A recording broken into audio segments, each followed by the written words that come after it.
Illusion তৈরি করছে। যিনি ঈশ্বরের শক্তি, তাই মায়া, তাহলে ঈশ্বর যিনি এটা সৃষ্টি করেছেন তার শক্তি দিয়ে করছেন, তাহলে সেটা তো পাওয়ারফুল হবেই। এই মানুষের সৃষ্টিতেই আমরা বিভ্রান্ত হয়ে যাচ্ছি। এমন একটা ঝকমকে জিনিস, দৃষ্টি আপনার অন্যদিকে যাচ্ছেই না, ওখানেই স্থির হয়ে যাচ্ছে।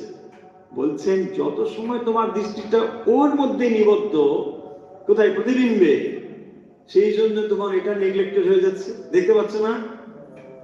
ভগবান বলছেন তাহলে আমি তোমার ভেতরে সর্বদা থাকা সত্ত্বেও তুমি আমাকে কেন দেখতে পাও না?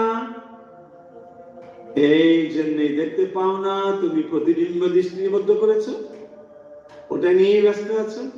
শ্রীরামকৃষ্ণ কি বলছেন? বাচ্চা যখন